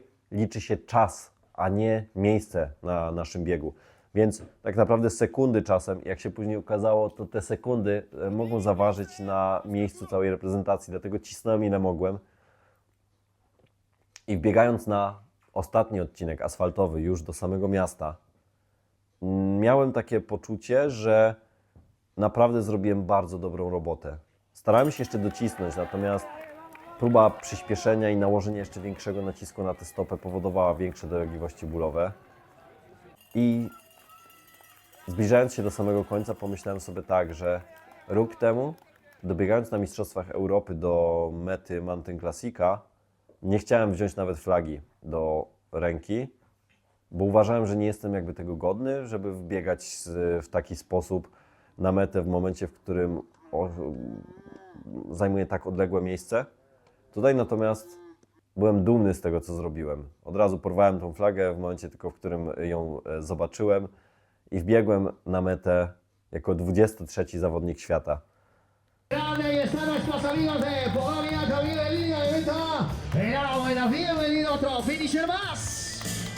Well, here we have the other side, the other face of the competition. This guy that has arrived to the finish line, smiling, absolutely happy. In comparison To było bardzo spełniające odczucie. Z tego względu, że nie pomyślałem naprawdę, jako młodszy trochę zawodnik, w momencie, w którym wchodziłem w te biegi górskie, że będę w stanie właśnie rywalizować na takim poziomie, że będę mógł się nazwać tym 20 którymś zawodnikiem świata. Czułem, że na tej trasie zrobiłem wszystko, co mogłem, że dałem z siebie tyle, ile mogłem. Nie było tutaj momentu odpuszczenia, realizowałem konsekwentnie swój plan, patrzyłem na siebie. Tu jeszcze nie czułem jakby ukłucia takiego żalu związanego właśnie z tym upadkiem. Czułem się bardziej dumny z tego względu, że pomimo tej przeciwności i tak wykonałem w dużej mierze ten plan, który zamierzałem wykonać. Przeszedłem jeszcze szybką kontrolę sprzętu obowiązkowego, zostałem sprawdzony od A do Z, musiałem wyciągnąć wszystko z tego plecaka, po czym w takiej bezsilności upadłem na ziemię, no i stwierdziłem, że ja sobie tutaj chwilę już posiedzę. To było mega ciężkie. Poczułem dopiero w tym momencie ten ból, który pojawił się ze zdwojoną mocą, który bardzo mocno zaczął dociskać ten mój staw skokowy. Natomiast już teraz o to nie dbałem. Spełniłem cel sezonu. Dobiegłem na tej imprezie najważniejszej dla mnie, przygotowałem się do niej najlepiej jak mogłem. Przygotowałem się do niej tak, że wypracowałem na nią najwyższą formę tego sezonu. Bardzo ucieszyłem się w momencie, w którym dowiedziałem się, że Marcin też jest piąty, że jest piątym zawodnikiem. I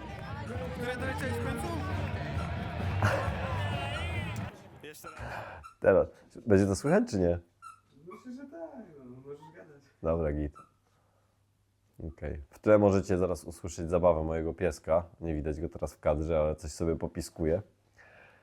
W każdym razie ucieszyłem się z tego 5. miejsca Marcina z kilku przyczyn, bo jak usłyszycie też to później, generalnie daje mi to mega motywację i takie fajne wrażenie, że dzięki temu, że trenuję tyle z Marcinem, że tyle czasu spędzamy razem, że rywalizowaliśmy ze sobą już nieraz, nie jeden raz on był szybszy ode mnie, nie jeden raz ja szybszy od niego, był w stanie osiągnąć taki właśnie rezultat. I to jest mega motywujące, jest to mega kop motywacyjny. Dowiedzieliśmy się, że później, że zajęliśmy 6. miejsce jako reprezentacja, co było trochę niepocieszające dla nas, bo jesteśmy pewni, że stać nas na medal. Niestety choroba Rafała, która spowodowała, że no nie był w stanie biec na tym poziomie, na którym mógłby. Upadek Marcela, który też 4 razy wywalił się na tej trasie. Mój upadek, no i perfekcyjny bieg Marcina, można powiedzieć. Złożyły się na taki, a nie inny wynik, więc nie jest to owszem coś, z czego musimy się wstydzić, bo jesteśmy 6. siłą świata obok tych największych mocarstw, natomiast no, przyjechaliśmy też tutaj, nie ma co mówić, walczyć o wiele więcej. Ja też przyjechałem walczyć na ten start o wiele więcej i myślę, że pomimo samego spełnienia wszystkich założeń i tego, że jestem mega dumny z wyniku, który osiągnąłem, na przestrzeni tych kilku tygodni zostało we mnie właśnie to takie ukłucie i trochę takie myślenie, a co by było gdyby? Co by było, gdyby nie ten upadek? Jak wtedy potoczyłby się ten bieg? Co zrobiłbym w momencie, w którym zbiegałbym tak jak zacząłem właśnie ten zbieg z La Molette? Jak tutaj widać, to był hardcore. Rąbnąłem mocno na pierwszym zbiegu. No, generalnie rzecz ujmując, ogromne wyzwanie, ale mega się cieszę. Świetna robota. Gratulacje.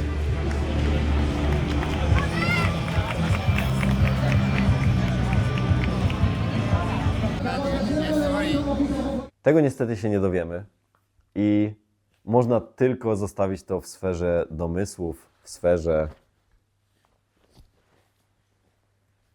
Można to zostawić w sferze takiego troszkę marzenia, ale ja jestem pewny jednego. Dzięki temu, jak biegło mi się na tych Mistrzostwach Świata, jestem pewny, że moja forma stopniowo i moja wydolność, mój poziom sportowy stopniowo zmierza tam, gdzie teraz dotarł Marcin, a później jeszcze wyżej. Nie boję się mówić takich słów z tego względu, że wiem, jakie jest moje zaangażowanie i po prostu też wiem, że czasem 3 sezony w tej dyscyplinie to jeszcze nie jest na tyle dużo, żeby wejść może na najwyższy sportowy poziom i że ja akurat pewnie potrzebuję jeszcze więcej pracy, konsekwentnej, spokojnej, cierpliwej, według planu, aby na ten poziom najwyższy wejść. Jest to dla mnie bardzo motywujące i dlatego to ukłucie żalu, które pojawiło się po jakimś czasie odnośnie właśnie tego wydarzenia związanego z upadkiem, raczej postarałem się przekuć właśnie na tą motywację, że widzisz, do jakiego momentu doprowadziła Cię do tej pory Twoja praca. Zobaczysz, gdzie ona Cię doprowadzi w przeciągu kilku najbliższych lat. Noga mnie bolała, wiecie o co chodzi, nie? Kurwa, masz to ziomuś! Ale się jaram. Zajebiście, zajebiście. Bardzo dobry bieg, chociaż w momencie, w którym mnie już widziałeś na tych ostatnich metrach, bardzo mnie noga już bolała. Napierdalało mnie jak... Musiałem po prostu to skończyć. Spełniłem swoje założenie czasowe, miejsce bardzo dobre, 23. Jak każdy sportowiec, wiadomo, że chciałbym więcej, ale nigdzie się nie wybieram. Mam dużo lat przed sobą i dojdę do światowego topu. Zamykając temat tych Mistrzostw Świata, muszę też powiedzieć, że to była impreza, do której byłem przygotowany najlepiej mentalnie. Dojrzałem trochę już do tego, że muszę rywalizować w zgodzie ze sobą, a nie patrząc się na innych zawodników. Dojrzałem do tego, żeby mocno przełamywać swoje własne ograniczenia, słabości i myślę, że dojrzałem też właśnie do tego, żeby stwierdzić, że potrzebuję jeszcze więcej cierpliwości. Coś, czego mi brakuje. W tym sezonie bardzo dużo było sytuacji, w których chciałem zbyt dużo, zbyt szybko, nakładając na siebie takie wrażenie, że to już w tym momencie osiągnę to, co da mi właśnie to, co bym chciał najbardziej robić właśnie, czyli chciałbym po prostu spróbować tego życia zawodowego, sportowca. Może nie stanie się to jeszcze w tym, czy w przyszłym roku. Może nie stanie się to w przeciągu 2 lat, ale wiem, że przy tym odpowiednim zaangażowaniu i dążeniu ciągle do tego celu osiągnę to swoje marzenie i ten cel. A kiedy to będzie, zostawiam to już tylko spełniającym się właśnie poszczególnym celom cząstkowym, do których też będę dążył. Sytuacja dodatkowa. Czy my tu nie mamy po co. Nie wiem, czy dekorują. No, kasę jakąś zarobił, ale chyba nie dekorują. Nie, chyba nie. Ile zarobiłeś? Chyba 500 euro, jeżeli dobrze pamiętam. Trzeba się napierdaczyć. O, widzisz, kurwa. Wyjazd mi się Biegamy w trailu dla kasy. Bo Tak. Tak, bo jest przeogromna. Ale zapierdzielać trzeba. też Gratulacja. doświadczenie naszego fizjo jest bardzo fajne, bo on jest pierwszy raz w ogóle na imprezach trailowych, więc jak widział... A gdzie jest Fizja? Wziął te pieniądze. W ogóle widziałeś jak ja upadłem? Czy Nie. A gdzie się przewróciłeś? 20 sekund za tobą. Numerowany w głowie, tylko może jest na pamięci karty. Dominik, jak dałeś tatuaż z przodu, to co Szramę sobie tatuuje. Serio, no po tym pierwszym zbiegu, to tak na szybko jeszcze powiem, że po tym upadku, no nie ukrywam, że tam sporo straciłem na tym zbiegu, bo mnie zablokowało po prostu, już byłem bardzo napięty, taki, no bałem się po prostu o to, żeby sobie czegoś jeszcze więcej nie zrobić, ale później przybiegłem jeszcze barkiem o skałę, więc to dopełniło czary goryczy. Miałem lekki kryzys na drugim podbiegu, ale tak naprawdę dzięki temu, że no, bardzo mentalnie tam dobrze pocisnąłem, to druga część dystansu należała do mnie i tam tylko odrabiałem, więc pomimo tego, że to było ciężkie, że to było bardzo długie, nawet bym powiedział, że jak na mój gust to trochę za długie na ten moment, to była zajebista przygoda i jestem mega zadowolony z tego, co zrobiłem. To było jedne chyba z lepszych doświadczeń sportowych, które miałem w swoim życiu. I życzyłbym sobie tego, żebym do każdego startu teraz podchodził w taki sam sposób, jak podchodziłem też właśnie do tych Mistrzostw Świata. Czekają nas oczywiście kolejne imprezy mistrzowskie, czekają nas kolejne poważne międzynarodowe biegi, w których też nadal będę się pokazywał i będę startował. I zamierzam to cały czas robić z takim samym zaangażowaniem. Zamierzam to robić tak, aby wyjść na ten swój najwyższy sportowy poziom. To było do tej pory największe sportowe wyzwanie, jakiego się podjąłem. Finalnie u mnie akurat na zegarku zapisało się 47 km biegu, 3650 metrów przewyższenia, 5 godzin 18 minut wysiłku, więc muszę powiedzieć, że na pewno może fizycznie jeszcze nie dojechałem do poziomu takiej wytrzymałości, takiej siły, w której byłbym w stanie zrobić ten wysiłek w takiej intensywności, w jakiej bym go chciał, czy fizjologicznie mógłbym go zrobić, ale spokojnie dojadę tam, bo traktuję to jako świetne doświadczenie na przyszłość i jestem mega wdzięczny za to, że moja droga sportowa doprowadziła mnie do takiego momentu, w którym mogę nazwać się 23 zawodnikiem świata, co jest naprawdę, im dłużej się o tym myśli, tym bardziej wydaje się to nierealne. Jeszcze 2 lata temu, czy 3 lata temu, startując na swojej pierwszej imprezie mistrzowskiej, no w życiu bym nie pomyślał, że będę w stanie osiągać taki poziom. To jest mega motywujące do dalszej drogi, tym bardziej, że patrząc na to, jak ten trail idzie do przodu i jak zawodnicy, z którymi rywalizujemy, radzą sobie też na tych trasach. No świetne miejsce Marcina, 5. To jest gość, który regularnie razem ze mną wykonuje te treningi i z którym regularnie sami podbijamy się na tym poziomie, więc jestem pewny, że przy odpowiedniej ilości roboty, pracy, większym jeszcze doświadczeniu jestem w stanie osiągać takie wyniki. To też jest super sprawa, to jest naprawdę zajebista sprawa, że ten rozwój można obserwować właśnie na przestrzeni lat i to jednocześnie jest taki moment, w którym siedzimy sobie tutaj teraz po zakończeniu zawodów, jesteśmy dosyć świeżo po tym zakończeniu zawodów, jest to ten sam dzień, w którym trochę zostaje też, musicie wiedzieć, taka nie tyle pustka, co takie odczucie już myślenia o tym, kurczę, i co dalej? I co dalej zrobimy właśnie w tym sporcie, bo pomimo samego właśnie faktu zadowolenia z tych wysiłków, z tego wyniku, zawsze chcemy po prostu więcej jako sportowcy. i to jest naturalnie wpisane w nasze DNA, natomiast dajemy sobie dzisiaj czas na poświętowanie tych naszych wyników, dajemy sobie czas na to, żeby to wsiąknęło i żebyśmy sami też docenili właśnie wartość tego co robimy na co dzień. Przywitajmy właśnie człowieka, o którym przed chwilą mówiłem. Właśnie. Inspiracja też do właśnie tego, że naprawdę Ten da człowiek się... tutaj tyle mi pomagał w treningach. No i to właśnie to jest to. I to jest nasze to 5. Dokładnie. miejsce. No Nasze. i wiecie, pomimo tego, że my rywalizujemy ze sobą na zawodach i oczywiste jest to, że każdy by chciał być przed swoim rywalem, to jednocześnie my się naprawdę mega wspieramy w treningu, spędzamy ze sobą też w skali roku, jakby popatrzeć, naprawdę ogromne ilości czasu na zawodach, na treningach, na doskonaleniu samych siebie, a to wszystko po prostu z pasji, z zajawki, więc dzisiaj mega cieszymy się z wyników wszystkich nas. Jednocześnie tak samo jak i cieszymy się, no to tak samo mamy trochę czasami smutku, no tak jak Rafał dzisiaj, mój najczęstszy sparring partner, z którym no, spędzam setki godzin w ciągu roku na tych treningach, męcząc się, obserwując właśnie jego wzloty, upadki, moje wzloty, upadki, pomagając sobie na co dzień. No dzisiaj mega przykra sprawa z powodu choroby, nie był w stanie dać z siebie wszystkiego i takie rzeczy, jak widzicie, też się zdarzają i dlatego, tak jak przypadek Marcina pokazuje, że od tak naprawdę bardzo dużego takiego załamania na Mistrzostwach Polski, na których zgubił trasę i było ryzyko, że w ogóle się tutaj nie pojawi, nie?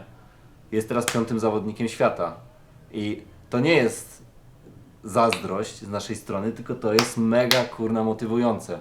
To jest mega motywujące, że możemy obserwować właśnie to, że po prostu się da i że my jako zawodnicy na pewno będziemy cały czas dążyć do tego, żeby to było coraz lepsze i coraz na wyższym poziomie. A teraz idziemy świętować. O co chodzi z tym kapelusikiem? Kapelusz, no to jest Bo tam mamy... Kapelusz szeryfa, nie? No. No to szeryf, no to jest...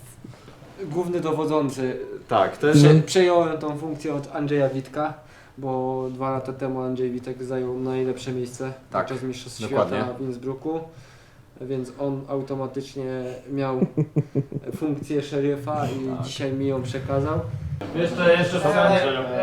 Jeszcze muszę przekazać Marcinowi czapkę szeryfa.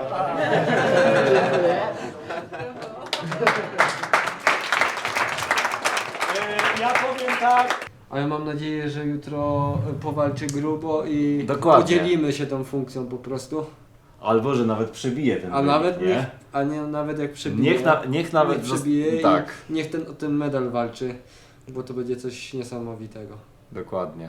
Dla Andrzeja teraz już będzie kij z tym medalem czapkę potrzebuje, nie? No. Najlepsza nagroda. Najlepsza nagroda. Nie no, kurna, to naprawdę były i dalej są zajebiste zawody, bo my pomimo tego, że skończyliśmy swoją rywalizację, to oczywiście jutro, pojutrze pojawiamy się na trasach, dopingujemy naszych kolegów, koleżanki z reprezentacji, no i pokażemy, myślę, wszystkim, że trail właśnie i nasze wyniki to nie tylko wyniki sportowe i ten wysoki poziom sportowy, ale też to taka społeczność ludzi, którzy naprawdę stanowią bardzo silną grupę, wspierającą się nawzajem i prowadzącą też do bardzo dobrych zmian ogólnie. No, pokazujemy po prostu, że naprawdę fajną rzeczą jest poruszać się po górach. Niekoniecznie w takim stopniu, w jakim robimy to my, bo to nie jest do końca zdrowe. No, tak jak mogliście obserwować nasze, można powiedzieć, wojenne rany po tym starcie, ale po prostu, żeby wyjść, żeby się poruszać, pobyć w gronie fajnych ludzi z fajną zajawą. I fajnie by było, żeby wszystkie te moje materiały, to co staram się też robić, dawały Wam właśnie taką motywację do tego, że po prostu, no powiem dosadnie, codziennie ruszyć dupę ze stołka i zrobić coś dla swojego zdrowia, bo myślę, że to też warto a kto wie, może i Wy albo Wasze dzieci zainspirujecie kogoś po prostu do tego, żeby kiedyś zostać mistrzem i osiągać właśnie też te fajne sukcesy dla całej naszej reprezentacji, dla całego naszego narodu i wynosić sport na coraz wyższy poziom. A Wam wszystkim, którzy na co dzień przyczyniacie się do tego, że i ja mam większego kopa, takiego motywacyjnego do tego, co robię, bo widzę, że to, co Wam pokazuję, te kulisy, które Wam pokazuję, to jakie rzeczy też tworzę dla Was, że daje to też energię i kopa bardzo, bardzo wielu ludziom. I dzięki temu ja też czuję taką motywację, że chciałbym robić więcej, chciałbym robić lepiej, chciałbym też być bardziej sfokusowany.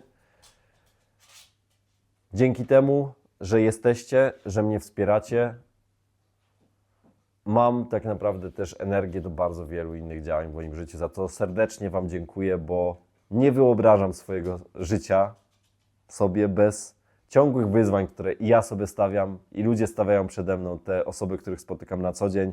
Także dziękuję Wam bardzo serdecznie. Szczególnie dziękuję wszystkim moim patronom, dzięki którym też może powstawać taki materiał jak ten. Patronom oraz partnerom właśnie, szczególnie partnerom tego odcinka. Podziękowania należałyby się prawdopodobnie wielu osobom. Ja tutaj natomiast pozwolę sobie wymienić takie, które w największym stopniu przyczyniają się do tego, że ten mój poziom sportowy może rosnąć. Pierwsza osoba to jest moja żona, która pomimo tego, jak już kiedyś słyszeliście w odcinku Szlakiem Marzeń, no nie jest jej czasami łatwo z moimi wyborami, nie jest jej czasami łatwo z moim stylem życia, też z moim typem osobowości, który jest bardzo mocno sfokusowany na celu. Mimo tego wspiera mnie i daje mi tą przestrzeń też, wspólną naszą przestrzeń na to, że mogę się jako sportowiec rozwijać. Drugą oczywistą osobą jest mój trener Andrzej Orłowski, który już 3. sezon z nim pracując, który wprowadził mnie tak naprawdę w świat tych biegów górskich, a teraz wprowadza mnie w świat, można powiedzieć, tej szerokiej światowej czołówki, co jest dla mnie cały czas pewnym takim, może nie tyle zaskoczeniem, ale takim fajnym kopem, że no kurczę, idę w tym kierunku i cały czas będę w tym kierunku szedł. Podziękowania też należą się na pewno mojej psycholog, czyli Aleksandrze Adamiec, bo ilość rzeczy, którą przerobiliśmy w głowie i ilość tych wytrychów do mojej niezbyt łatwej psychiki, jakie znaleźliśmy, bardzo mocno sprawdziła się i skumulowała właśnie w tym starcie sezonu, czego najbardziej się obawiałem, że nie dociągnę tego psychicznie. I ostatnią osobą jest też moja dietetyk, która wyprowadziła mnie z ciężkich problemów żywieniowych, dzięki której na tej trasie, jak widzieliście wcześniej, byłem w stanie przyjąć ponad 100 gramów węglowodanów na godzinę i nie zaliczyłem ani jednego poważnego kryzysu energetycznego. Osób, które mnie wspierają, jest wiele. Osób, które pomagają mi realizować te swoje cele, jest wiele. Cieszę się, że mam taką społeczność. Cieszę się, że mogę Wam to wszystko pokazywać, zabierać Was za te kulisy. I wiedzcie też jedno, że nie zawsze może jest to proste. Mówienie szczególnie o porażkach dla mnie nie zawsze jest proste. Natomiast wszystko to, co tutaj widzicie, przyczynia się też do tego, że buduję ja sam siebie jako zawodnik i cieszę się, że w tej drodze mi towarzyszycie. Przed nami następne cele, następne wyzwania. Postaram się zabierać Was ze sobą tam, gdzie mam swoje te największe cele, jak najczęściej tylko mogę. Dziękuję jeszcze raz wszystkim za to wsparcie, dzięki którym też ten materiał może powstawać. Mam nadzieję, że ten cały seans i tą moją opowieść o Mistrzostwach Świata obejrzeliście z przyjemnością, że sami wyciągniecie z niej też dużo dobrego dla siebie, że zostaniecie ze mną na trochę dłużej, wejdziecie do tego mojego świata i zobaczycie, z czym właśnie wiąże się ta droga do zawodowego sportu. Dziękuję Wam wszystkim, trzymajcie się i jak zwykle do zobaczenia w kolejnych materiałach.